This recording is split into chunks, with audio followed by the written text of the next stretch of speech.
Refuel. Back to No Filter Radio with Alan Cutler. Podcasts on Apple, Spotify, and Google, Monday through Friday. Ladies and gentlemen, without further ado, the one, the only, the pride of NBC Sports, formerly of WTVQ, back when rabbit ears were powerful in the 1960s. They even have pictures on the wall, as they have pictures on Keenan from him, a man who's done a great job for 1,000 years, a man who does not put black shoe polish in his hair like Patino did the other day. I don't know if you saw it. Patino's hair is now as black as Krzyzewski's. There's something wrong with that, but you know what? God bless. He makes a gazillion bucks, and I'm just a pauper with a couple of shekels. Where the hell am I going? Hi, Kenny Rice. How are you? I need to stop because I'm going to get myself in trouble. Alan, always good to be with you. How you doing? I'm good. You sound hollow. You got your ears in? Hello. No, is that better? Not much. Not much? You sound like you're in a closet, which they're going to send me after this. I'm here in my den, as we say. Hold on. Okay. He's getting closer to the microphone, and he moves up slowly, but much quicker than me. Is it better? Is that better? Jimmy, is it good? Yeah, sounds good to me. Okay. Jimmy's the boss. We're good. It is better now. Seriously. Okay. Hear that. Okay. Stop it. Stop it. He's purposely losing syllables. Stop it. Behave yourself. So I'd say, oh, no, we got a technical problem. Let's go to a break. Shame on you, Kenny. There's no shame in either one of us. Okay. So let's start now. Yeah, it's absolutely. So with Pope, he used the word dumb effort the other night. Now I use the word dumbass, and Jimmy's never disagreed with me when I've called somebody a dumbass, but I was surprised that he would use dumb effort. And today he's saying they were distracted and the focus wasn't good. And he said it was out of character. And this has nothing to do with Mark Pope. Let me do this, and then please, I want you to just go. I have this thing when somebody says it's out of character, BS. That is part of your character. That's part of your character you want to change. You know, when somebody gets in trouble, they say, that's not me. Yes, that was you. And if I do something dumb, guess what? That was me. Now, you want to fix it. That doesn't mean it's your entire personality. I just can't stand it. It's a weak excuse, BS thing. I'm not picking on Pope. It's society. It was out of character. No, that's part of your character because you had no idea, and honestly so, how these kids would react to being in Louisville. And you know what? They didn't handle it. So what? So what? It can be fixed. So what? But don't say it's out of character because you never had tested the character that way. Come on, Mark, I disagree with you. Oh, I'm sorry. We're not allowed to disagree with Mark. I guess the honeymoon is over.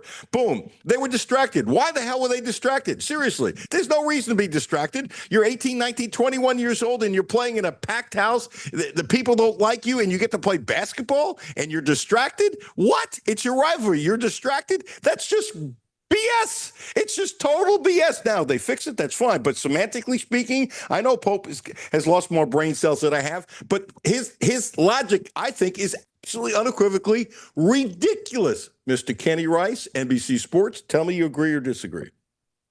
You said unequivocally. That was very impressive. Did I say that? I thought you did. Oh, it probably slipped. I was quite impressed. But anyway, Mark is a very cerebral man, as we've heard, and Sure. he's really gotten good at the coach speak, hasn't he? You could have almost plugged this into basically any coach in America after losing to a rival, and they would say something like, "We were distracted. We weren't as focused as we need to be. We got to work harder. We made some silly mistakes, some dumb mistakes. You know, just fill in the blanks. Fill in the blanks." How about this? They just got beat. They lost to a team that outplayed them most of the way, even though they made a great run to cut it, I think, from 20 to about 4. They just got beat. So that's it. The defense was very offensive, wasn't it, for the most part in this game, inside and things. But I don't get too carried away. I do not understand how you can be distracted when you know what a rivalry game this is. You know, I can understand certainly Michigan State coming up, for example. Somebody like that, we go, yeah, it's a big game, but we got some of these cupcakes sandwiched in between them, and we lost a little focus there. But when you're not ready for a rivalry game, I got nothing on that. I agree with none of that. We weren't prepared. And you know what? Again, if you're not prepared, if you're not ready, Who is it? Who's it come down to? If you come in the show and you're not ready, it's on you. Or you'll blame Jimmy, but it's on you, Alan, as you know. But you come into your shows prepared, so you're okay. But any of us, when we come into something, that's our job. That's what we do. If we don't do it, I can't say, you know what, darn it, that's that Donna Brothers' fault I missed that interview. It's on me. It's on me.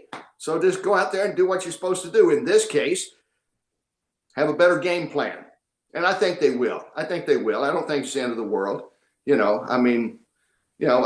a football school again. They're about ready to go to a bowl game. So, it's a football school for the moment. I don't know, Craig Skinner, maybe it's a volleyball school. I don't know. It is a volleyball school. It's a volleyball school. It used to be a rifle school, dude. I'm still not giving up on the rifle. I think it's between rifle and volleyball overall. When you start, counting national titles in the last decade, yes. Oh, it's rifle then. Yeah, it'd be rifle. It's obviously right. I liked your whole rant was really good, but in particular, this was lovely. Gosh, I'm using the word lovely and Kenny Rice in the same sentence. I hear that a lot anymore about me, Alan, but go on, please. When Pope got here, we didn't hear a lot of coach speak. And now this was your bingo. I didn't say it, you did. This was coach speak. And this is not a shot against Pope. I'm not being sensitive to that, but it's the typical BS you hear from other coaches. It's just done with a vernacular and vocabulary that's just above most mortals, and I get it. But it was coach speak. But I got to tell you, this character thing, it's nonsense. It's nonsense. You are who you are. We all have good moments. We all have bad moments. I hope and pray that I have more good moments than bad moments with my family and stuff like that. We know each other well enough to know. I know you feel the same way. I'm sure you're not perfect, at least last time I checked. And I know I'm far from perfect, but it's all part of who you are. Yeah, it is. And that's the thing. Certain things are just overlooked, overused, character, adversity. They beat this to death. Look, it's a game. It's young guys playing a game. Young guys getting paid money, lots of money now to play a game. Coaches making lots of money to coach a game.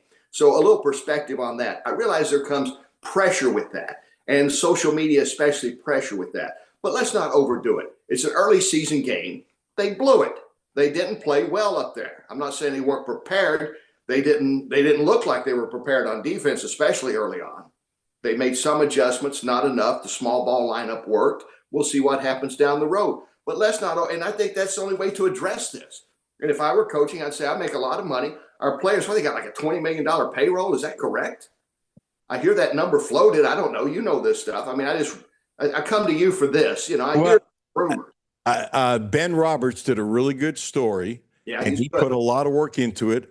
And he is not the kind of reporter that's just going to throw it out there. Mm-hmm. And he came up with approximately $22 million. Yes. And so this is not a shot against Ben. I would say if I came with a number, could it be 21? Could it be 23? Could it be 20? The point is, I think he's bullseye in the arena of where it's at. I think it was a very good story. I talked to him a little bit to know enough that he worked his tail off on it. This is not something that, hey, I made 3 phone calls and I'm doing the story. I mean, it was while you're doing your job, because you did the same thing. You're working on something while you're doing something else. So, the first thing I said the day before the game, if they lose, the $22 million is going to pop up. It's going to be there all year. Hey, let me throw it this way.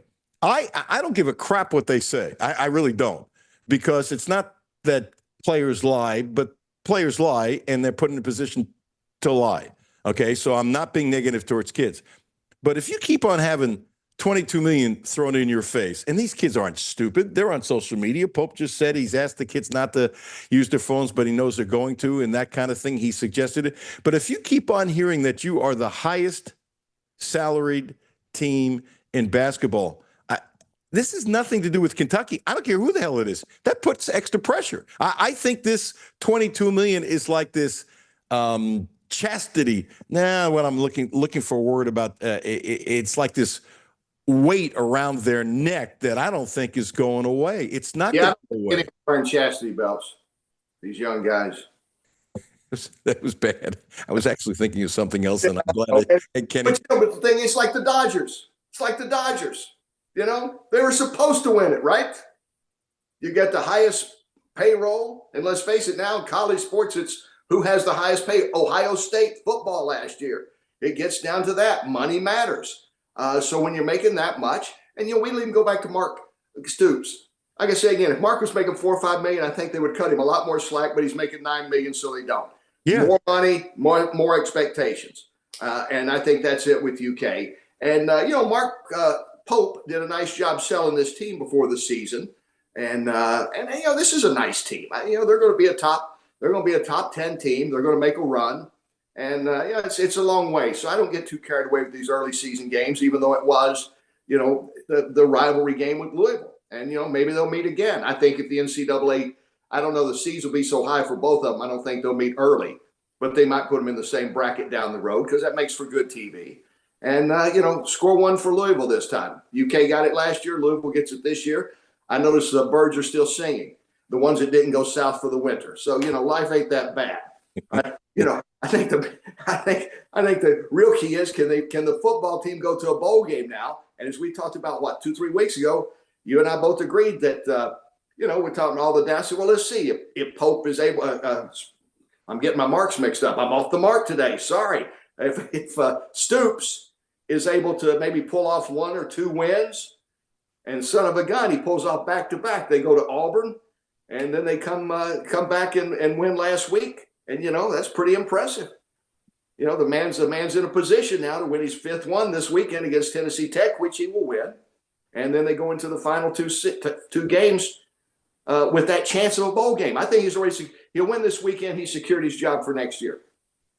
Yeah, I think they're going to a bowl game. And I'm not going to be surprised if they went out. And if you would have said, I would have said that 4 weeks ago, I would say I need to take some sort of drug test or have a lobotomy or do something serious. We said then, if so much ifs, the old Jerry, if he's able to win a couple more games, if he can beat either Auburn or Florida, which he beats them both, it's the same with Pope's basketball team. Okay, they lost.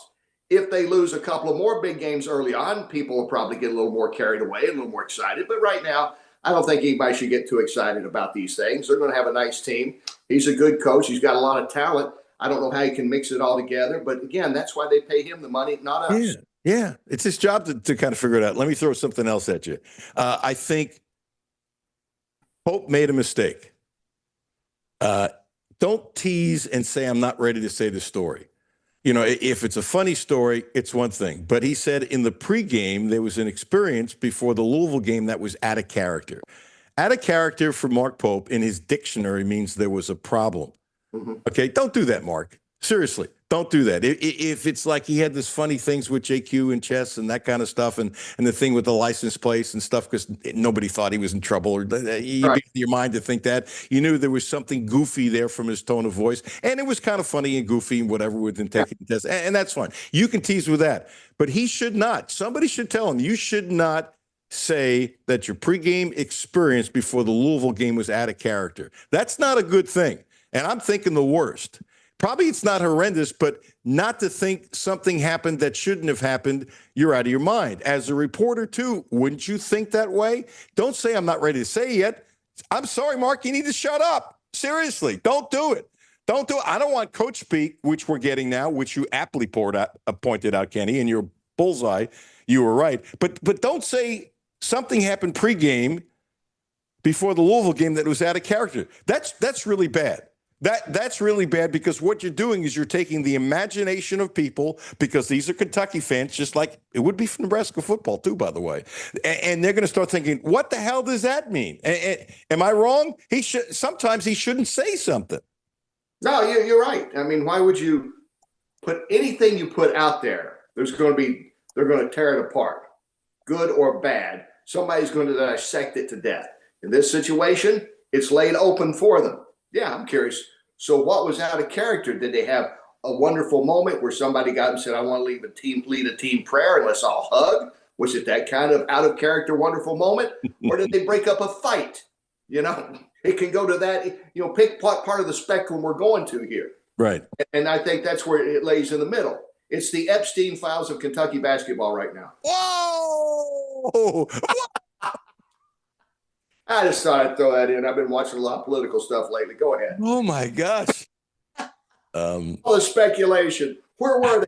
What player said what to whom? Who pushed who in the dressing room? Who hugged somebody and said, let's go out there and win this for Coach Pope?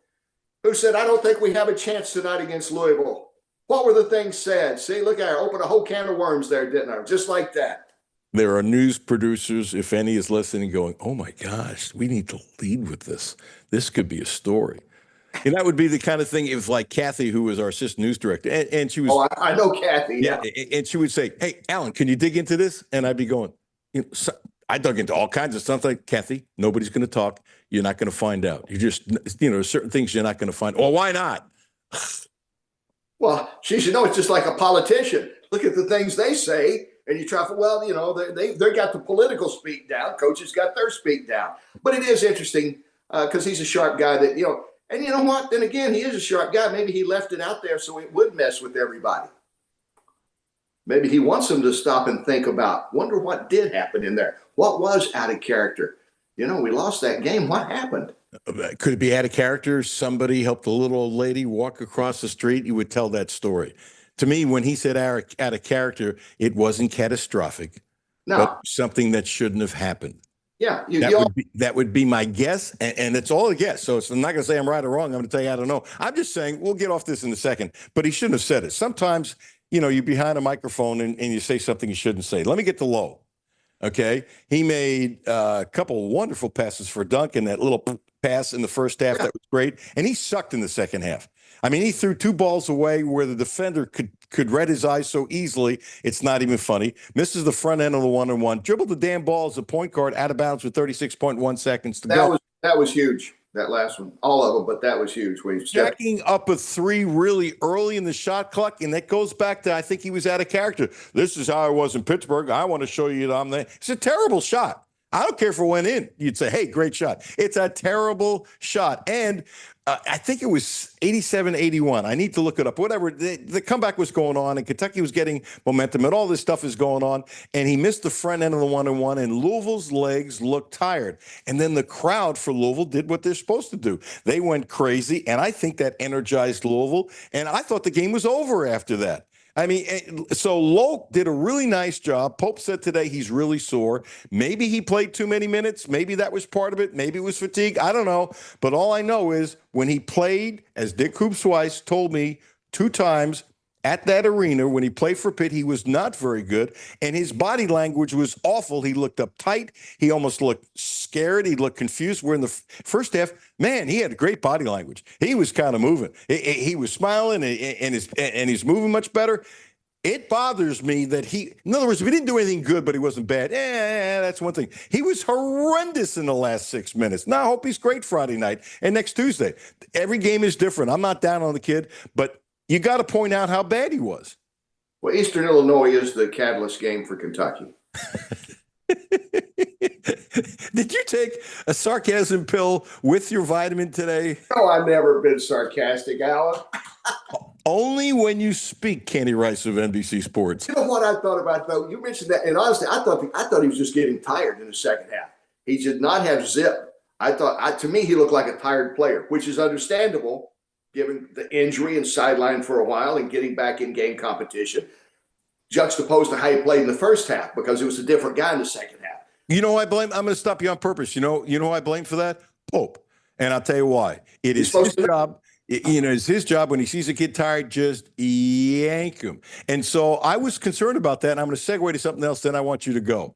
The first show we had after the blue-white, when, Owe can come on, minute restrictions, that kind of stuff, he looked terrible. And I said, look, the kid's a great athlete, hasn't run in 3 months. You got to give him weeks and weeks to get back in game shape. I don't care how you're walking in the pool. Right. You're not running up and down the court. And so basically, to me, as bad as he sucked, and he was awful for a couple of reasons. One of them, I think, is the shape. But the other thing, the NBA thing, which we'll get into in a second. But he was, I don't think he's been in shape. By Michigan State, he's now been back on the court long enough that he should be in shape, and we should see at least the old Owe. That's part one. Then the part two, and I'm going to turn my mic off so I don't interrupt you. The second part is he's not diving on the floor, as Travis Ford said he's got to go back to being who he was last year. Dive on the floor. Has he dove once this year? Is he afraid to dive because of his foot? I'm just asking a question. Is he banging to try to get good rebounds? Is he taking the ball and trying to go to the bucket. He's trying to shoot too many threes. The NBA wants to show they want to see him shoot threes. This is not the NBA freaking G League here. Play for Kentucky. Play right. As Travis Ford said, go back to being who you were. That's what Kentucky needs. He was so bad it's not even funny. Matter of fact, he didn't deserve to be on the court. 5 turnovers, all this stuff, too many threes. He's hanging on outside. I want a tough, ferocious kid to be a leader. He was awful, and I wonder if being in shape is part of it. What does Kenny Rice of NBC Sports think? Well, I think that I agree with a lot of that his conditioning is still in question. Another thing is, with this money thing, it's changed everything. And I don't care. No, you're right. They should be playing for Kentucky, not the G League. But, in the back of the mind, he flirted with the pros last year, made a wise decision to come back. He's got to be thinking that. Look, I want to show what I can do. And maybe there's a little bit more pressure on himself than last year. Last year, nobody really knew much about him. They knew he came in from Oklahoma. They didn't know a whole lot about him. And he proved himself to be a terrific player. He's made some All-American preseason teams, and I think that was a good pick. So you never know about how they're going to handle pressure. I mean, he's a different player in the attitude, perhaps, than last year. Coming in, kind of unproven, knew he had a lot of potential, really maybe surprised people. He surprised me how good he was. Now the expectations rise. So you never know how a player's going to handle that. And that might be part of the uncharacteristic part. Money, like Calzada. The back. Calzada. What? Calzada.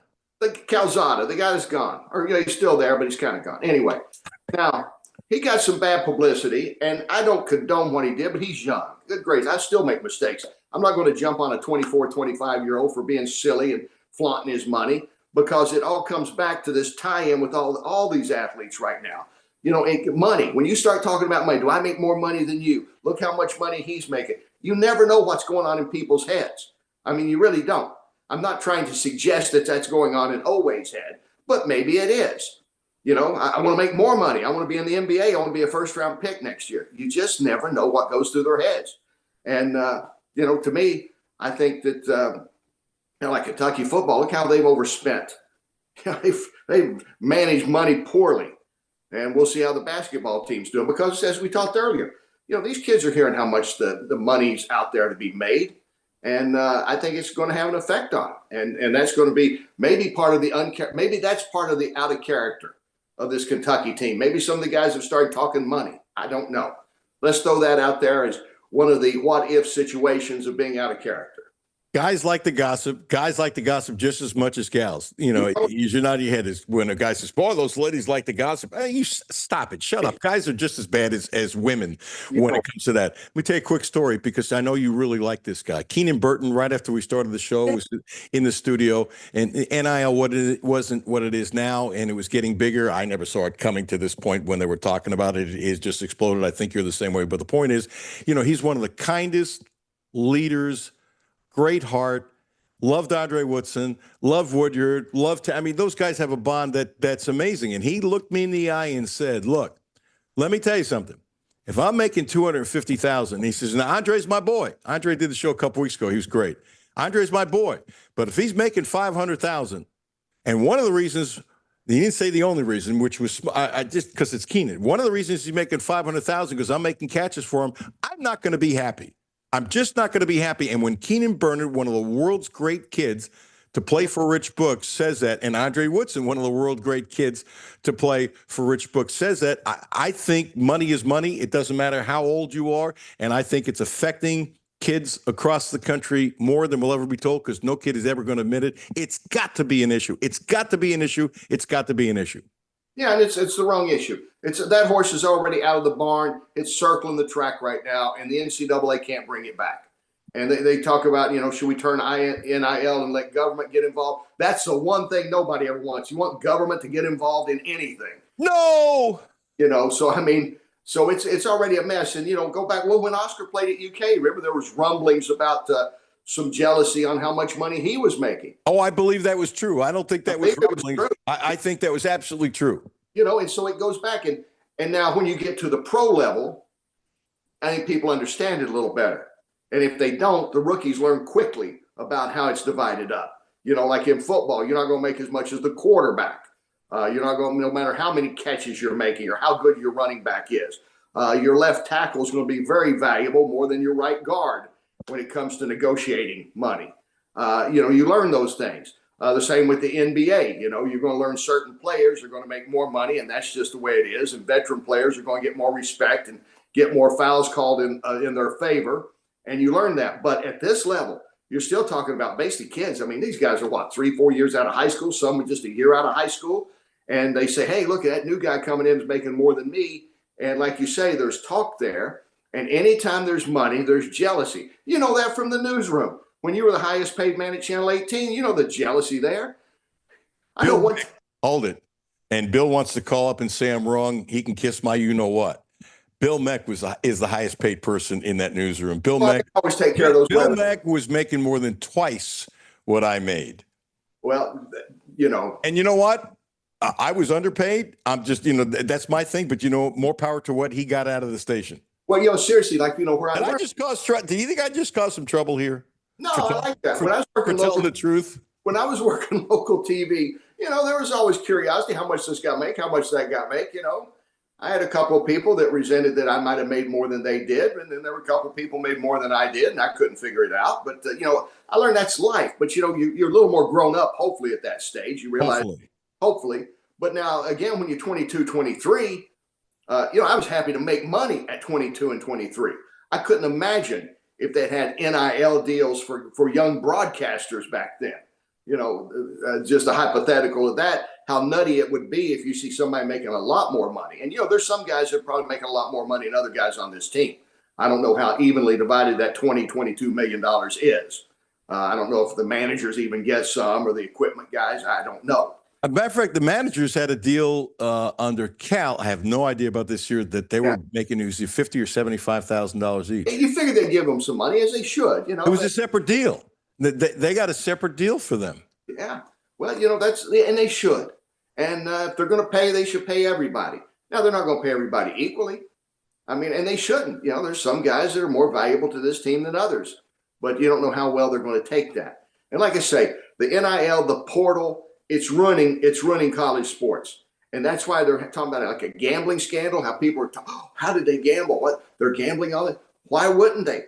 It's so easy now. You pick this phone up and you start making bets right in the middle of games. How and individual and prop bets are the worst. This guy's going to score this much. This guy's going to do that.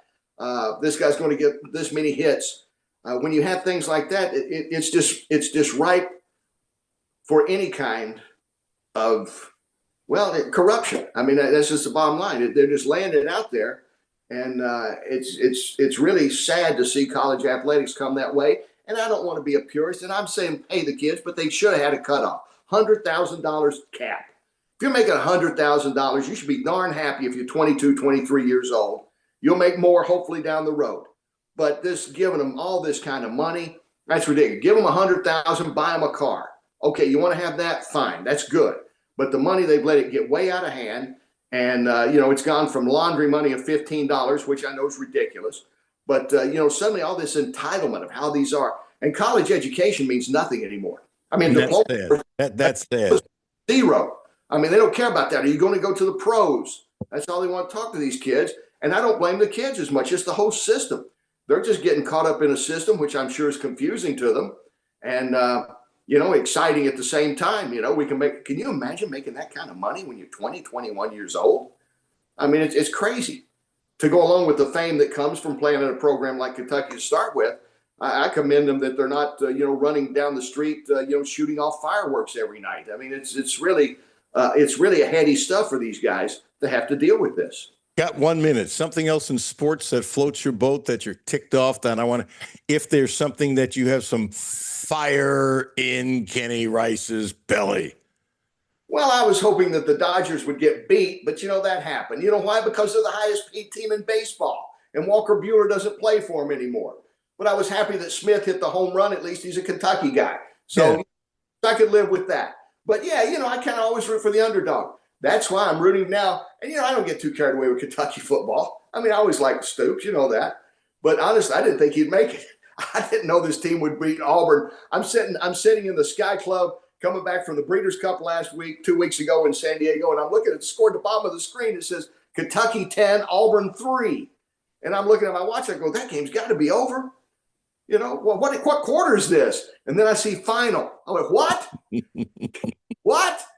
They're on their way. They beat Auburn. So, yeah, I'm excited. And I think Stoops has a great chance of going to some bowl. I guess where's the bowl now? Memphis or Nashville? There's some talk about the Liberty Bowl, but you know this. You did this forever. Depending upon how much, if they keep on winning and somebody else loses, it might be a little higher, might be a little lower. But any bowl they get to, God bless, more power to them.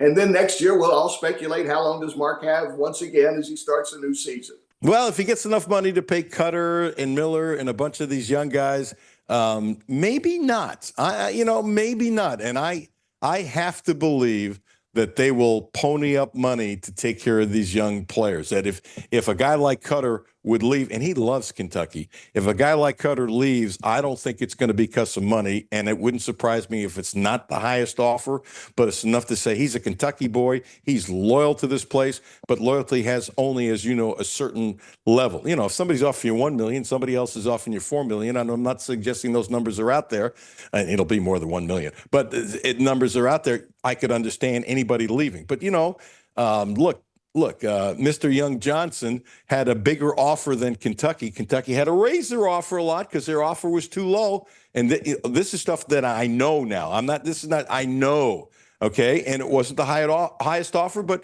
he wanted to be here. And Dennis basically said, son, where do you want to go? He said Kentucky. Great. Yeah. And they got the offer raised because the offer was too low. And that's just part of negotiation and stuff like that. So it's not all about money. I think if Boley is the guy, then they really need to pony up. I've heard that word somewhere with that phrase before. That's the guy they need to keep and then build everybody else around him. He's the quarterback. They're always the star. I don't care who's making the catches for him, who's blocking for him. They're the star, and they're the ones that the heat usually is on right outside of the head coach. If I've lost my mind, I believe I've got it here in my notes somewhere. last 3 games, he's over like 75% completions.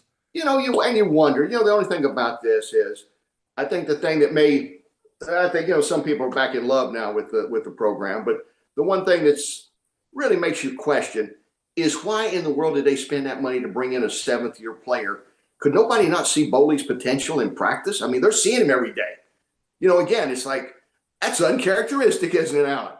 How could you not see Boley in practice every day and see what this guy's potential was? But you want to get a guy that's coming from Incarnate Wood, which is, we know, is a powerhouse, usually in the top 10. But, why would you go after this guy? And pay him all this money, and good for him for taking the money, and good for him for flaunting the money to show what a screw up UK is for giving him that much money in the first place. They should have been giving that to Boley and spreading it around to some of the other players. Here's your problem, Kenny. Yes, Alan. I have many, but go ahead. You made too much sense. I hate when I do that. I know. Bless you, brother. Great rants. Appreciate you. Hey, we got to get together. Judy, that's for Judy. I would hope. This is for you. No. Yeah. If you're on YouTube, you saw it. I expected that. Thank you. We'll catch up soon. Yeah. We'll catch up soon. God bless you, Kenny. Kenny Rice, he's great. Always a pleasure. BQ and NBC's done a great job forever. Forever and ever and ever and ever. Van's in the hopper. Van, hang on a minute. We got to pay the bills, Van. Appreciate you. And I tell you what, I appreciate the Quantrill Auto Group. They're special. Keep on talking every day about the XC60, the Volvo that Judy has. It's a hybrid. It is so smooth. It is amazing. We are saving really good money on the hybrid.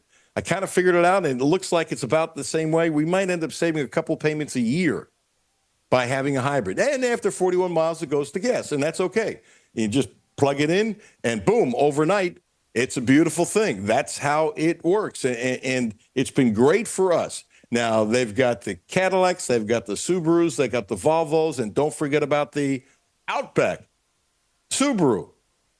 It's a really, really, really, really good car. 0% interest, 0% interest for 36 months. And if you want to spread it out for 72 months, 1.9%. What a deal. 0 for 36. Don't forget, The Quantrell family of dealerships is the right place to get your next Subaru, your next Cadillac, your next Volvo, and they promise to get you the best in sales, service, and no gimmicks. I trust them.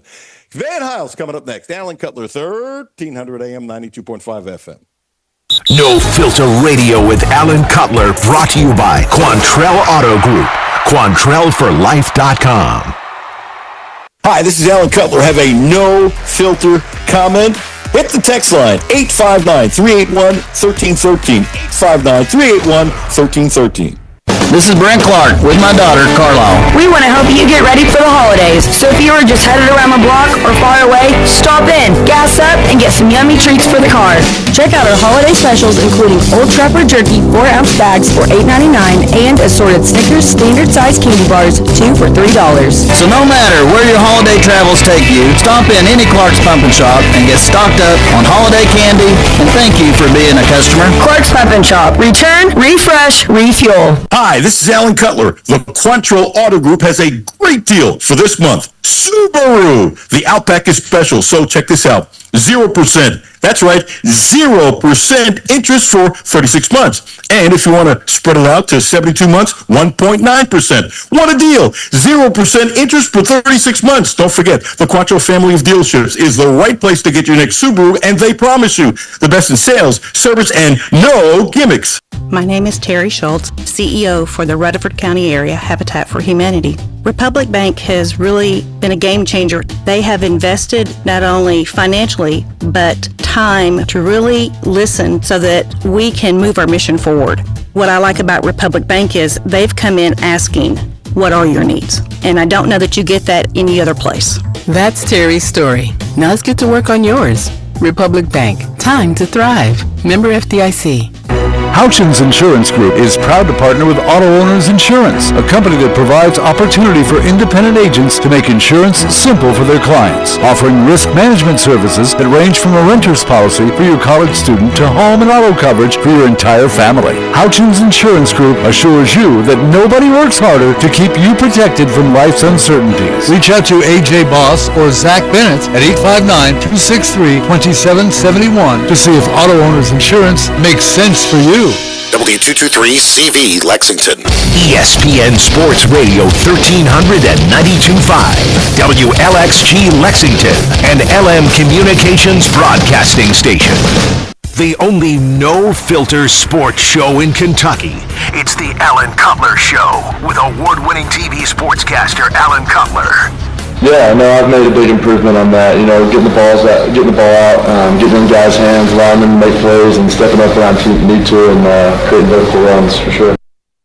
That is Cutter, and Bush Hampton in another soundbite agreed wholeheartedly how quickly he's getting rid of the ball, and how you're watching this kid get better and better and better and better. And they made a change after the South Carolina game, which I thought was very interesting. Bush Hampton didn't want to say what it was. I'm curious, as I introduce Van, we'll do it in a second, if he knows the name Kevin Barbay. I remember seeing it on a list when he was added to the team, but then you don't hear a blessed word. He's got that title analyst, which means you usually make low six figures, and he called plays at App State, Appalachian State, Mississippi State, and Houston. This is a guy with a ton of experience. There's some really good coaches who end up becoming analysts because they're out of a job and they don't get the right fit, and all of a sudden they can make over $100,000 while they're an analyst, and then hopefully getting back in the hopper for being a regular coach again. So I just remember when I saw his resume, I'm going, well, that's a great hire.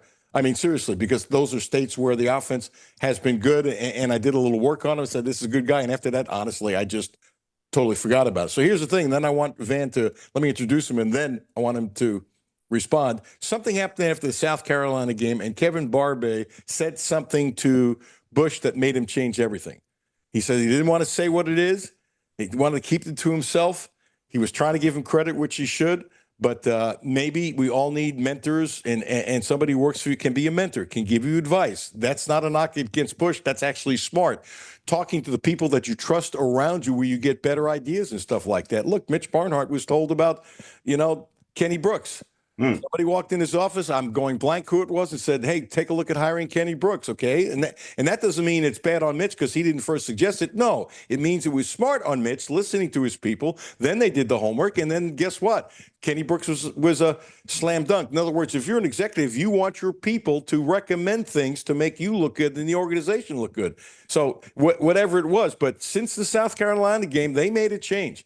And I wonder if Barbre says, let the kid grow, let the kid eat, let the kid go. Now, before he responds to that, without further ado, ladies and gentlemen, the man who was a Studley DB back in the days when he didn't have white in his beard, back in the day before he was a fifth rounder for the Chicago Bears, where he had a cup of coffee, and most athletes don't get a cup of coffee in the NFL, which is good. A guy who loves Kentucky women's basketball too, who loves Kentucky, who bled for the school, has that LSU, Louisiana perspective, which I want to get into before we go away, because there was a headline yesterday that I read. It's one of the greatest headlines that I've seen in forever. You're going to love this, about the idiots in the bayou. Anyway, neither here nor there. Van Hiles, what do you think? One, thank you for joining me, friend. And also, what do you think of do you know Kevin Barbe at all, by the way? No, I don't. But somebody whom I do know is Mike Hartline. And I'm going to tell you, all that, look, we have done a outstanding job of hiring supplemental coaches. We hired an O-line guy that I know is helping. We hired Mike Hartline. We hired Barbie. All those things matter because one guy cannot know everything about an opponent and also everything about his players. Plus somebody to bounce things off of that you trust to change and help ideas. Please continue. All the time. And honestly, the OC, I'm just be honest, doesn't need to have a relationship with the individual players, because you got to look at this thing from a total different perspective. I want to be, as a coordinator, I want to be able to get on my players, sometimes rip them a new one when they need one, and I'll go say, hey, Allen, go talk to that on cornerback and smooth it over, because I just ripped him one and I don't need him to lose his confidence. But I need him to know that I see he's not doing right, but I need you to smooth it over and get his confidence back. Those are the things that are needed from a coaching's perspective. And having Mike Hartline there, and here's to me what I think even matters more with Mike Hartline, is Cutler is a Kentucky kid through and through. He watched Mike Hartline play. I'm sure that was an idol of his. What's better than to be a Kentucky kid, to have a guy who wore the uniform, play the same position as you, being your sounding board? Like that, I don't think people understand the importance of that. It also gives Bush a little bit of a cushion to not have to be able to have to play the role of being bad cop, good cop all in one body. He can let Mike Hartline be the good cop or the bad cop, depending on how he wants to roll with it. That matters. And I think Mike Hartline coming to this staff is not talked about enough. I agree with that. I have talked about it, but not a ton. And what I liked about Mike is that he's the guy in the headset. He's the last one talking to Cutler before things happened. Okay. And I don't think that's an accident. Look, Bush is upstairs and stuff like that. But how many times back when you played football, when they just invented face masks? I was just about to say, yeah. Yeah, they didn't have anybody who could talk to the quarterback unless the coordinator was on the field. And then that's one of the reasons why the quarterbacks would call their plays. It's amazing how the quarterbacks had all this power forever. And at times, I'm not so sure the quarterback shouldn't be calling the plays, but neither here nor there, because if the quarterbacks called the plays, the salaries for the offensive coordinator wouldn't be nearly as high. We all know that, whatever. But a trusting quarterback should have more leeway to audible at the line. And I don't know, I don't know if Cutler has this. I know Kentucky quarterbacks have had, maybe you have the answer, I don't, it just hit me, that very often a quarterback, as you know, will get two plays from the sidelines, and then the quarterback calls two plays, or if it's no huddle, the team knows, and then as he looks over the line of scrimmage, he barks out which one he likes, and I like that a lot, and I can see why Cutler doesn't have it this year, but he damn sure should have it next year. Agree? Yeah. Look, when I was in high school, we had a check with me. And so a running play was called. That was the primary play. Defense came out in a certain set. It'll be check, check, check. And they knew it was check to the pass play. It's not some revolutionary. thing to have multiple plays. Now, calling your own plays is a whole nother level. You got to have the head coach and also the coordinator have to have an unbelievable amount of trust in you to flat out call you on plays. But to me, RPO is a check with me. RPO is 2 plays in 1. Either we're going to run the run play or we're going to run the pass play, depending on how one player on that defense reacts. So in a lot of instances, there is a check with me in each play. But sometimes for us, and I complain about this, I don't know why you brought this up. I complain about this a lot of times. If you're going to run zone read, and not just run the action of zone read. I, as a quarterback, should be able to have the ability to read if the unblocked guy is taking the running back or should I pull it. I hate it when teams, not just us, just automatic calls give, and that defensive end who's unblocked makes a TFL. Scale of 1 to 10. 10 being the highest. Okay. How much has this team improved in the last 4 weeks? Let's go 9.25. Yeah, it's pretty amazing, isn't it? Yeah, man, look, I'm going to just tell you something. And I'm going to go back to 1993 when Coach Archer became the defensive coordinator of that team with guys whom you have on your show, Marty Moore and Deuce Williams. The trust that Coach Archer gained with that new team as the season went on was astronomical. We played like 2 coverages at the beginning of the season. The same thing with this offense. When I can't remember the game, I think was it Georgia or was it Tennessee when Bush came an empty set. Once he went empty set, I knew at that point going forward that his relationship with Cutler has gone beyond what we would even say it is at. The trust that you have to have as an OC to go empty set with nobody to help on blocking, no tight end in close. We went total 3-by-2. That puts a lot of onus on the quarterback.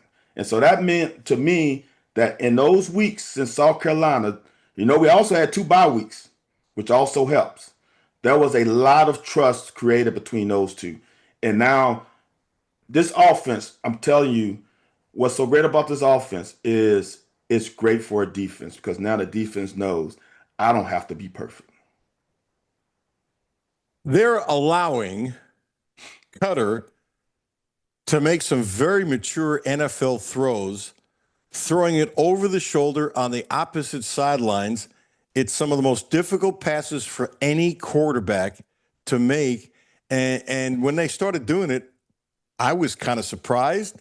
And then you see he's hitting those things. He went from not trusting him to throw much, to be blunt about it, to trusting him like he's a senior, for crying out loud.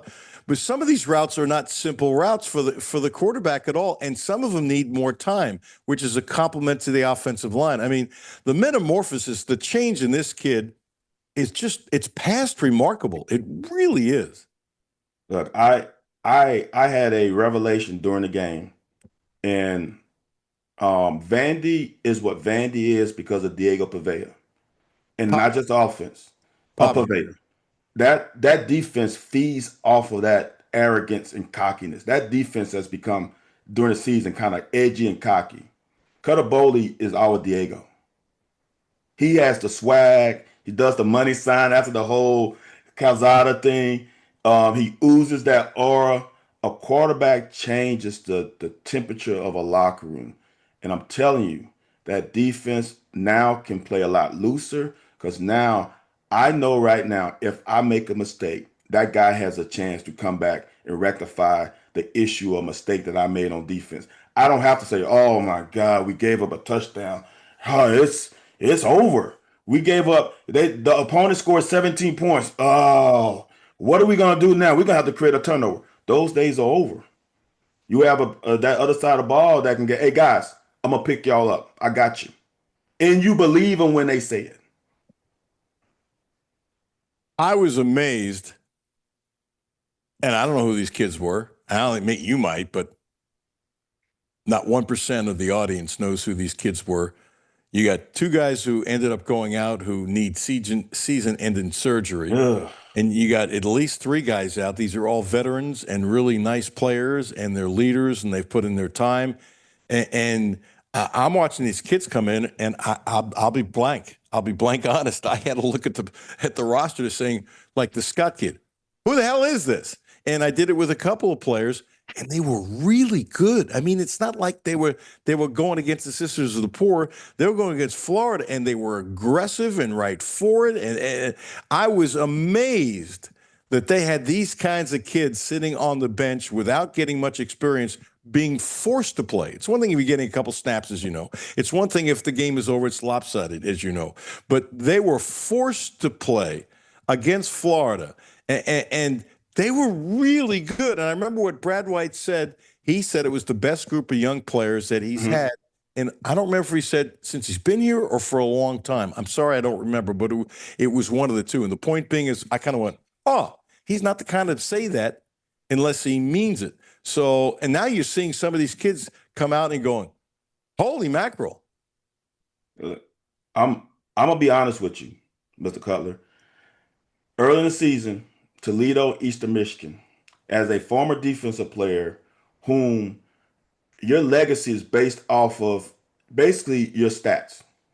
And I've said this on Twitter, I said it otherwhere. I hated it when Brad White brought in young guys early in the game and got them some reps early in the season. And it's like, dude, it's killing us on some of these drives because they're not where they're supposed to be. Toledo scored a late touchdown. Eastern Michigan scored a late touchdown that I hated because of the defense. We should be like 13 points per game. But you know what? That's why they're the coach, and I'm sitting here with you on Thursday at noon, right, at 1 o'clock your time. Is that it was a rhyme and a reason. Those guys got those 10 to 15 snaps, 30 snaps at the beginning of the season is paying dividends now. Because can you imagine if this was their first snap against Florida last week? Oh, my gosh. After one series. Look, I want people to understand. They lost Safari after the first play. They lost Lovett after the third play. So this wasn't like they got a feel as a player to get a feel of the game. They went in like they were starters. And kudos to them for having the foresight of, let's get these kids some snaps early and get their feet wet. So when we might need them late, their eyes not wide open, like, oh my God, well, I'm playing in front. They were ready. I hated it early in the season, but there was a reason for it. Got to give you this headline in the USA Today yesterday. This is classic. And when I first saw it, you were the person I immediately thought of. And it'll make sense in a second. Headline, word for word. Only a band of idiots could screw up LSU football. Introducing the buffoons on the bayou. Is that great? That's not good. That is great. That's pretty good. Yeah, now, unless it's changed, I know in places like the Herald Leader, they used to have, headline writers, and that changed a little bit because they, had to get rid of people and stuff like that. I would assume that Blake Topmeyer has headline writers at the USA Today, that they haven't had to deconstruct their staff so much to that point. So I'm assuming he didn't do it, but he might have. Anyway, the point is Blake Topmeyer wrote the story. He's a very good reporter, by the way. He does Feinbaum's show every now and then. And then he quickly explains why it was a bunch of buffoons on the bayou. It was really good. It was really, really, really good. You might want to check it out later. But yeah, I'm looking for it now. Well, can you give me your attention, and you can look at it in minutes. But that's the best headline I've seen. Buffoons that is pretty good. On the bayou. It's like newspapers are starting to, I don't know about the word outrageous, but getting out there a little bit more as their circulation decreases to try to get more headlines. This might have been a TV kind of deal, And I would say be a great tease. And in old school newspapers, like, oh, you're outrageous, Cutler. And I felt like saying, shut up. I do me and you do moo. You do you, not moo. And now, as is a blend, I find newspapers at times are taking more liberties, and I'm good with it versus the good old days. Yeah, I'm gonna be real with you, Mr. Cutler. I don't read the newspaper at all. But I would tell you this. LSU has too many cooks in the kitchen.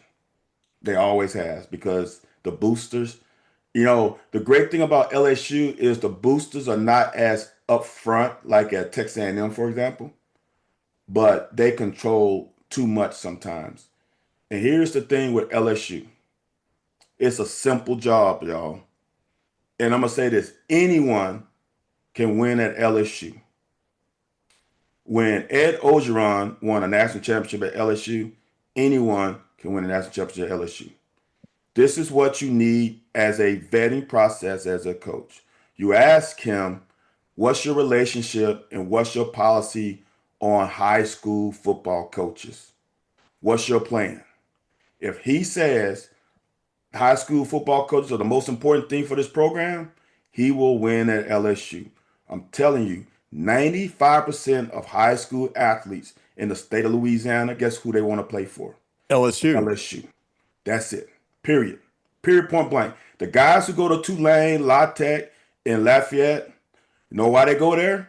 LSU don't want them. Yeah. And they have a chip on their shoulder. I promise you, it hasn't changed. The thing that happened with Brian Kelly is he fired Corey Raymond and he got rid of that pipeline. Now, so the 99% of the audience doesn't know that was a strength coach. Yeah. Corey Raymond is that dude. And he wisened up and brought Frank Wilson back to try to reinvigorate it. Too little, too late. That's the thing. That's how Nick Saban got the state of LSU to improve. The importance of in-state recruiting is everything when we have the most per capita NFL players of any state. Yeah, and now that if Kentucky had that per capita, Kentucky would be a more successful program. Let's get off LSU because nobody in my audience wants to hear the specifics. I just wanted to give you the headline. Awesome. So let me give you one more headline before we say goodbye. We'll go have one quick thing on Kentucky. I find this interesting now. Okay. Headline in USA Today: Bill Belichick leaving UNC for NFL would be best for everyone. You know what's interesting? North Carolina's won 2 games in a row, and they're playing better. Okay, and with the soft ACC schedule, I don't know enough about them, but the teams that they have beaten, they could win out. I'm not saying they will. And if he wins out, he's done a hell of a job. And he admitted, by the way, I'm telling you, his book is really good. He voices it too. His new book that came out a few months ago, whatever it was, you would really like it. I mean, he admits all kinds of mistakes and the psychology of why he does stuff, the way you are, Van, I would be shocked if you didn't really like it. And throwing out for the audience too, Belichick's, it's not just one guy who was a quarterback who made the difference. Right. He's a really, really smart dude. He really is, with angles and stuff. And remember, he was born to coach, just like Travis Ford was born to coach. His dad was his hero. Longtime assistant coach and that kind of stuff. He hung out with his dad. Travis Ford hung out with his dad. It's amazing how those guys who hang out with their dads who are really good coaches end up being good coaches. Boy, that's a tough thing. So Belichick is friends with Mara and the Mara family, going back decades and decades and decades and decades, when he was a defensive coordinator for Bill Parcells when they won the Super Bowl. There's a bond there between the two. It wouldn't shock me if he goes to the Giants. As a matter of fact, as a Giant fan, I'd love for him to go to the Giants, by the way. Love for him, because they finally got a quarterback, and he won't screw that up. He just won't, and there'll be an added toughness in walking in the door. But I read this article, and I'm going too long because I want you to answer, and I don't know the ins and outs, don't want to know, but I'm just saying it straight off the bat of the ins and outs of North Carolina. But they're winning games now they would have lost early in the year. It's not like being top 10 teams or anything like that. It's the ACC. Right. And, he wins out, they can go to a bowl game. Then they go to a bowl game. I'm not going to tell you it's just as good as what Kentucky's doing if they go to a bowl game. I'm going to tell you it's the same category because look at he had national pressure with his girlfriend, and so he had national pressure. Yeah. Kentucky ain't got no, pardon my French, national pressure.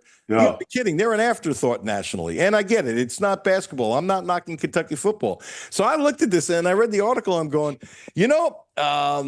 here's what I don't like about reporters. They're negating the fact that maybe things have changed. Now, first of all, you might want to go back to the NFL anyway. There's no question in anybody's mind he would have gone to the NFL. He would have had a job. Nobody wanted to hire him. But it's the Mara family, so it's different. But when I read this, it's kind of like Barrett. They're starting to win more here. Maybe he's turned it around. Maybe the culture change had to be these kids had to understand. They thought they knew who he was. They had no You can't have any damn clue who Belichick is, and he's not a feely-touchy guy. Okay? He's not going to be a feely-touchy guy. So I'm looking at this and going, it's bad media, but I find the whole situation fascinating. Here's my thing: is coaching college and coaching NFL are way different, even with NIL. Does he enjoy the process of grooming young men, grooming young adults to becoming men?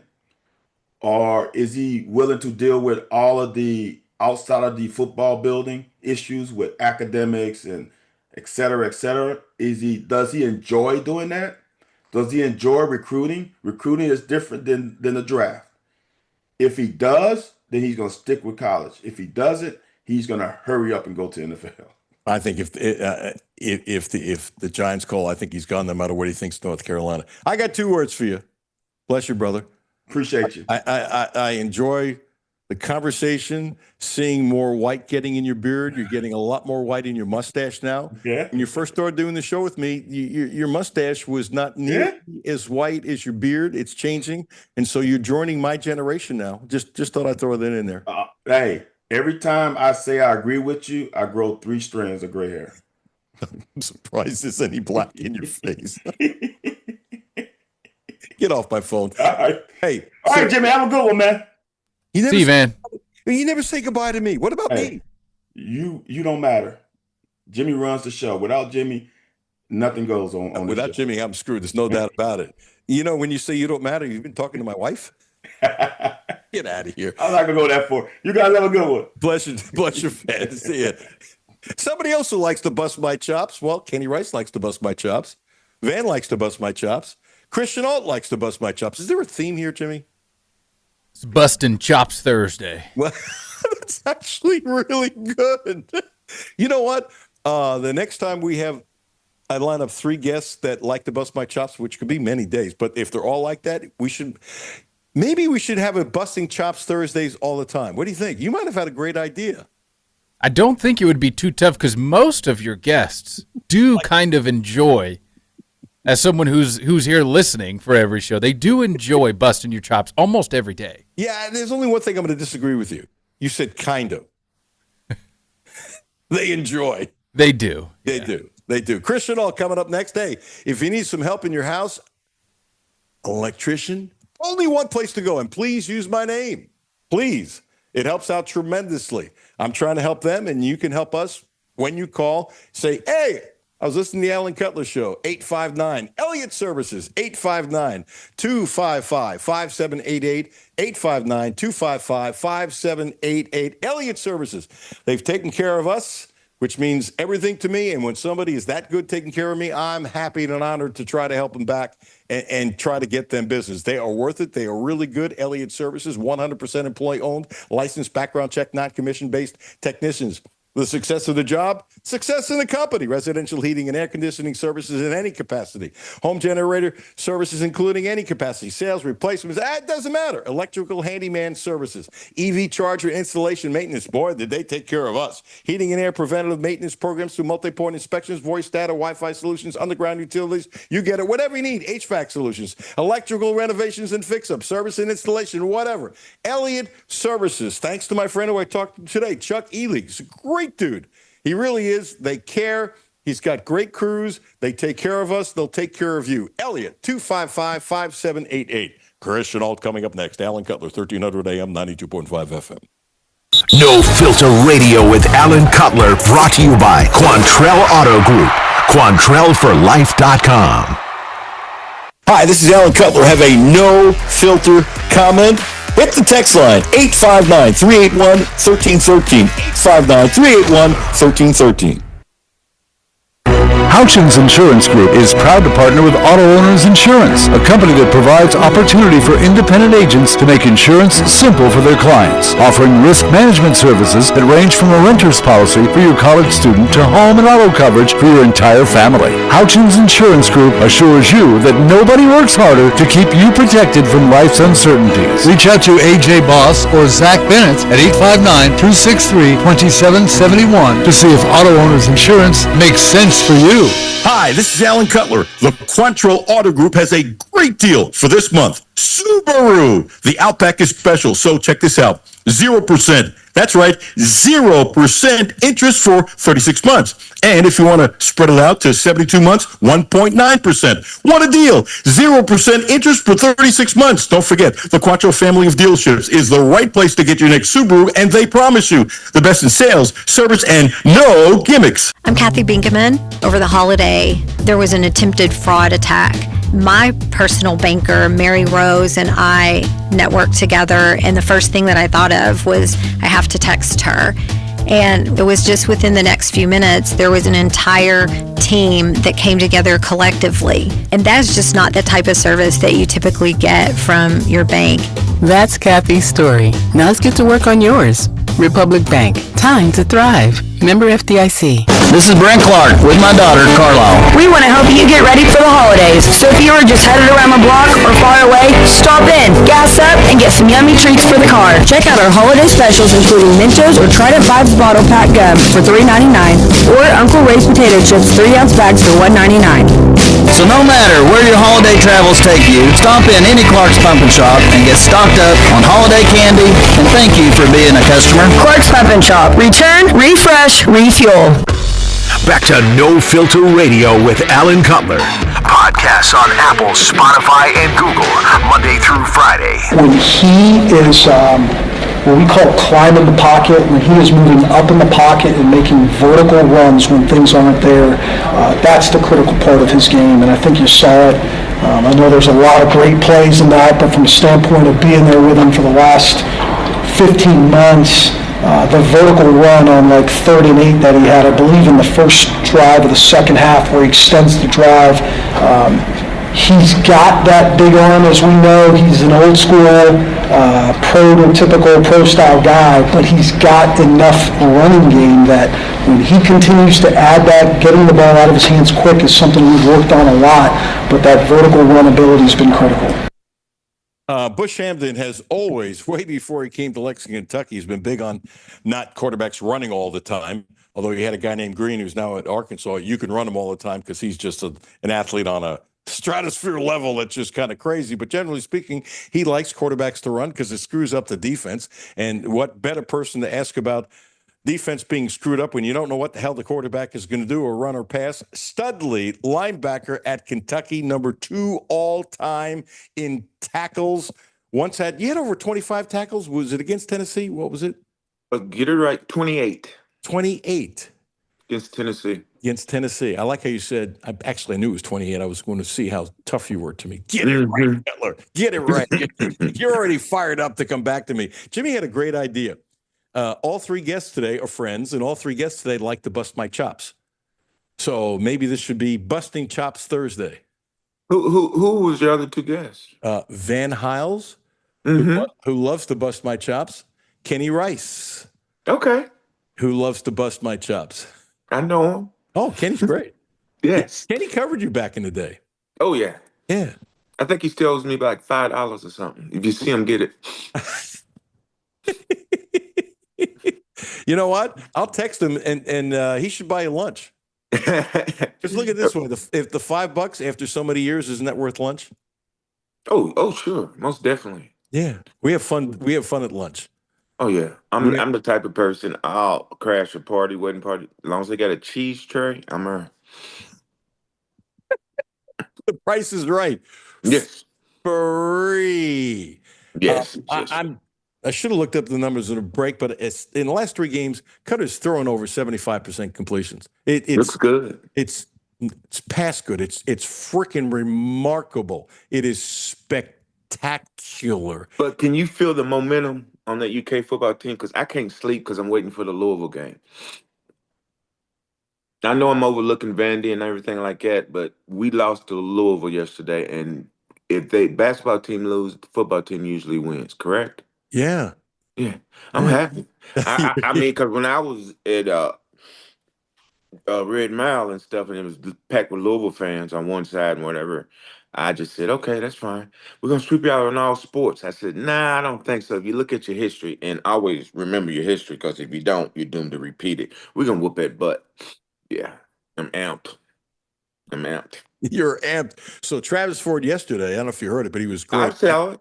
Can't Yeah, sleep. I yeah, felt it. he couldn't sleep. Yeah, that's true blue. That's true blue blood. It's in his blood. He can't help it. It's in your blood. You can't help it. And you know what I love? You know, neither one of you guys are spring chickens. I'm ancient, but you guys ain't spring chickens. And the fact that you have the love that you both have, bleeding blue when you rip your heart open, I think is really cool. It's basically the love of the sport and the Peter Pan complex. All right, I'm going to regret this. Explain in your mind what the Peter Pan complex is. We ain't never growing up. I knew. If Jimmy, hey, you feel young, act like I you'll be won't young. grow up. Jimmy, can you get the song that quickly? Man, life's too short. If you don't enjoy it, man, it's just. Who sings that song? Oh my gosh, it was a famous actress. I'm going blank. You know, as a child, I saw it many times. Oh yeah, it's part of old age too. You just going in the next room, forget looking for your glasses, and guess where they are. You too? Yes, you too? happens all the time. I guess my skin might be numb from old age or getting hit all the time. Right. I put my glasses right here. If I ain't got a mirror and I don't stop and look in the mirror because I'm ugly, but the main thing is I can't fill them up. I'll be well. You see my glasses, and everybody just look at me. My family is so petty; they won't even tell me. No, I ain't seen it, and everybody's giggling. And yeah, that's the type of life I That's live. the way families are supposed to be. I get that my chops busted by my family that way too. How old are you, Chris? I'll be 60 November 19th. Oh my gosh! And to think the first story I did with you when you were a junior at Henry Clay. Yeah. Voice is a lot deeper and stuff, but other than that, I can still hit that Mike Tyson note every now and then when I get angry or excited or something. Oh, I bet. As long as you're not angry at me, I wouldn't mind seeing it because the other person would be in trouble. Yeah. Actually, I take it back. I really don't want to see it. Okay, so this sounds goofy. I really think they're going to a bowl game, and you know. Somebody came at me a couple weeks ago. Wow, you know, you should have waited till the end of the season to give your opinion. What kind of stupid thought is that? I mean, fans change their mind, and we change our mind based upon what we see and what we feel, and sometimes you're not right, and it's ridiculous how often I am right. But am I right all the time? Hell no. But I really don't see them not going to a bowl game. Is that goofy? Well, when you get all the information, the momentum and everything, it's just an educated guess. I mean, you see it, you feel it. I know we got Texas Tech coming up, but they shouldn't Tennessee Tech. Lose to them. Huh? Tennessee. That's old age too right there. But the players, man, when Brian got that first interception, I said, it's on. I could feel it, the whole crowd up. And I was around some Florida fans. The top decks were vacant, but it was enough people in there, with enough bourbon in there. The sound was nice. There was enough bourbon in there? Yeah. Oh, you yeah. Need Bourbon. To tell me, Chris Chenault, that some way people still sneaking bourbon inside the stadium when it's illegal. Of course not. Well, what they used to do in the old days, they had there was a spot in your binoculars, like in the front, to pour it. What's the best way of sneaking bourbon in? Well, my way is, I can't tell you that, but old water bottles. Who's going to stop you? That is true. It's just an old wrinkled up dehydrated water bottle. I put my contents in a water bottle, put it in the small of my bag, put my coat on, which is always a little baggy, and keep it walking. Act like I belong. Do most people know who you are anyway? Yeah, I get a lot of that. But Main thing is, and my go-to is while we talking on bourbon. I'm kind of a tequila man, and you can walk around with that in your hand because people think it's water, and I ain't Right. got stick. Because the worst thing you would have is forget his back and sit down, and then you get bourbon, but it makes for a hard day. That's happened before. I You've had bourbon butt before. you've had bourbon. Almost everybody does, but when it's cold, that's the worst thing. Ooh, With bourbon butt. yeah, bourbon butter get you every time. I've never had bourbon butt. That's fine. I was amazed. Yet three kids generally, but two kids now are going to have surgery out for the year. Really nice defensive players, really good kids, really good leaders, have done their best to keep this together. I think Lovett had the record. What is it? The only player in how many years or ever, I don't remember that, to get 2 picks every year he's been here. And hearing him talk during the year, he loves Kentucky. He's really helped put this team together. And the guys that they have, and they lost, and the third guy lost, and three or four guys that are basically no names, didn't get a lot of playing time. And it doesn't matter that it's Florida. Some of these things happened really early. These no-name kids, when I say no names, I don't know who the hell they are. They hadn't played. I had to look. I'm not ashamed to say I had to look at the roster going, who is this?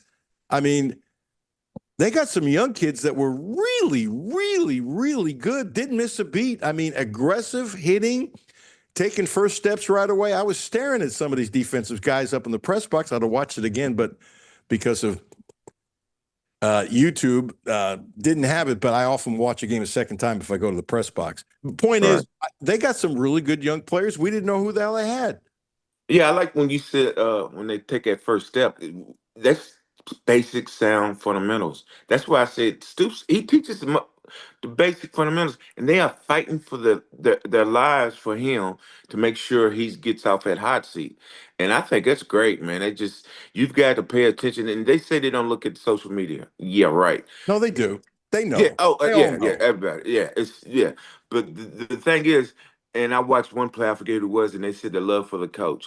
When you get that relationship and you bust through a wall for somebody, and you get 10 other guys beside you, that's a great feeling. I remember telling a coach one time, if you could clone me 10 times, we'd have a great team.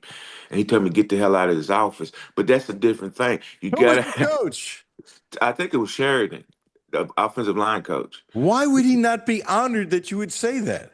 Because I was crazy. I once found you know how cats will kill a bird and cut off the head? Yeah. Or bite the head off. Well, we was going to practice, and it was one. You got to know Coach Claiborne. He's just stoic, man. And I picked up the dead pigeon that had no head on, and I said, "Come on, guys, let's get ready for that today." And I act like I bit the head off, and I started shaking around. And Coach Claiborne was like, and he's asking his other coaches. He didn't even approach me. Most time, Coach Claiborne run up in your face. He said, "Who is this guy with this head?" And thing about it, we would find them littered on a football field because they would sit there and the cats are all over the place, and they would catch them here and there. So every now and then, you would catch a dead pigeon on the field. It was hilarious. I got one more. I got to Yeah, say but this. no, that's This unbelievable. woman, this is a Mike And guess Pfeiffer. I what? think he lives in Louisville on his own construction company. He had a bad back and fell asleep, and they gave him a muscle relaxer. Well, you're supposed to take one, maybe two, because he's 6'7". Well, he asked me because I had a bad back before that, and I said, you probably need to take two. A half of one would do you, okay? To relax you when you wasn't practicing. So he goes there, he lays down on the training table, and he's back at, and there was a guy with me named Jerry Bell. He's deceased now. He had Oh, an unfortunate. Jerry Bell I liked him, was a really good dude and tough. I was one of his mentors. We had great time. He used to sleep on the floor in my room with my roommate Jay Dorch. I got Really? millions. Yeah, we would go out tonight because every time a senior would find one freshman that can take over to be a leader that's kind of off on the outside. He was our chosen one. Well, getting back to Mike Pfeiffer, he's out there passed out in the training room. We got practice. Everybody's got practice, but he gets to skip practice. Everybody's sorry. So me and Jerry Bell look at each other. He looks at me. I look at him. He smiles. I smile. We grabbed the Nair. You know what Nair is? That lotion you put on the hair remover? No. Yes. On his private parts. No. Went to practice. He comes out there running. Coach Claiborne intercepts him, tells him what's going on. Coach Claiborne starts laughing. They don't know who did it, but everybody's pointing at me. I said it wasn't me. It was Jerry Bell. Jerry Bell, no, you don't want to mess with Jerry Bell. And so basically, Coach Clayton told him go back in the thing and sleep it off. Next time, don't be falling asleep in the training room when no one's around you or something like that. But and then later on, they had us doing ballet for I guess coordination, and we always had boxing gloves in the room, and this is on AstroTurf. So we put the glove in there because, believe it or not, people do get pissed at each other, and you want to just not hurt somebody, but just see what you got. Jerry Bell, Mike Pfeiffer, one leg to his midsection, folding him like a wet towel. And that was it. I'm not saying who threw what or whatever because I don't want to embarrass nobody, but you can make your assumptions. Mike Pfeiffer was 300 pounds of muscle, an All-American high school player, had a 6'7". Had a lovely career at Kentucky, and it was never fair to him because they were expecting him to be the greatest tackle of all time. He had a really good career, but the injury got him, I think. His knees. Yeah, and he was a great guy, man. He's just he comes in town every now and then. I think I met him and his son the last time when we had the memorial service for Jay Bell at the Cat Center.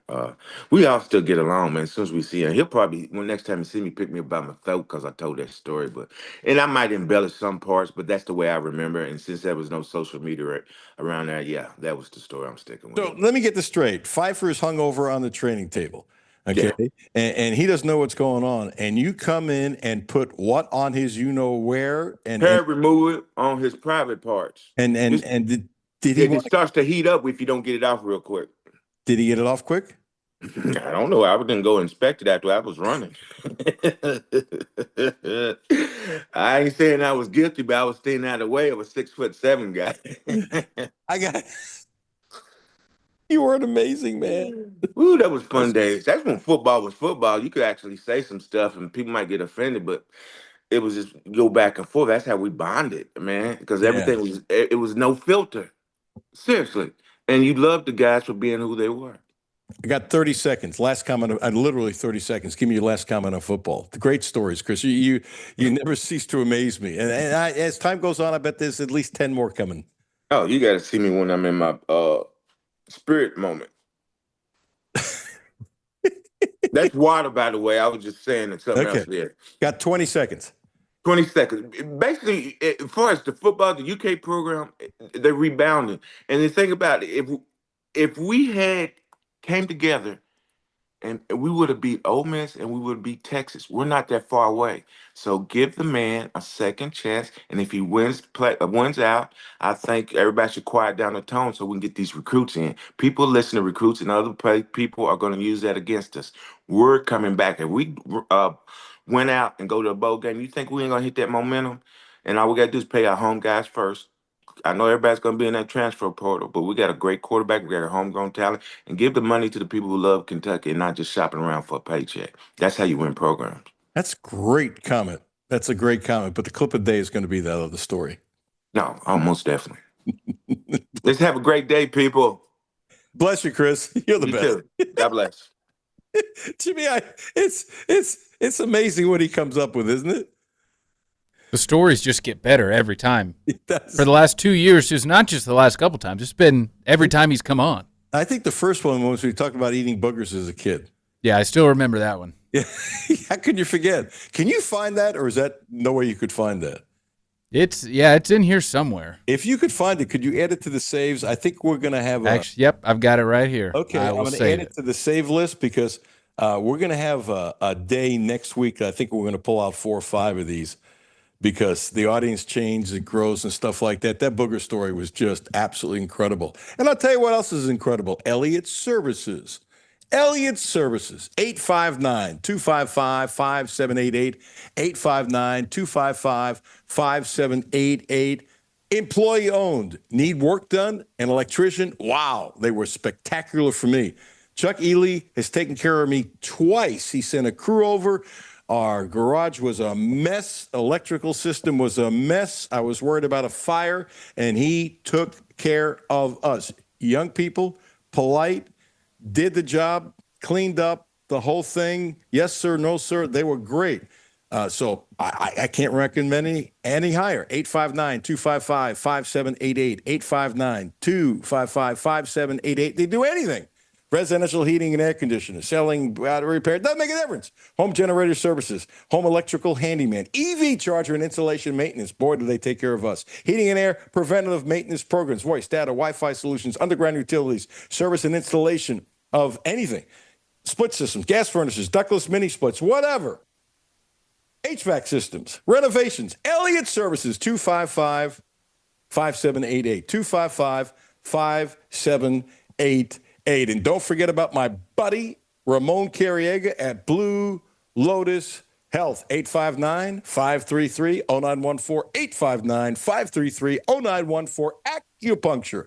Now also providing a licensed massage therapist. Ramon is great on Versailles Road. Check him out, not too far from the radio station. Acupuncture. Ramon, please use my name with Elliott Services. Please use my name with Blue Lotus Health. 859-533-0914. This was, as Jimmy aptly put, Buster Chops Thursday, as I got my chops busted. Just a lovely day of great guests. Thank you, thank you, thank you. The podcast will be up in just a couple minutes. That includes the Pope press conference that we took live. Pope's press conference live and 3 great guests. That's the way to do sports talk. Have yourself a great day. Thank you, Jimmy. As everybody says goodbye to you, not me. Well, not everybody, but you know how it is. Van likes you more than me. There's no question about it. Says, bye, Jimmy. What about me? I don't count.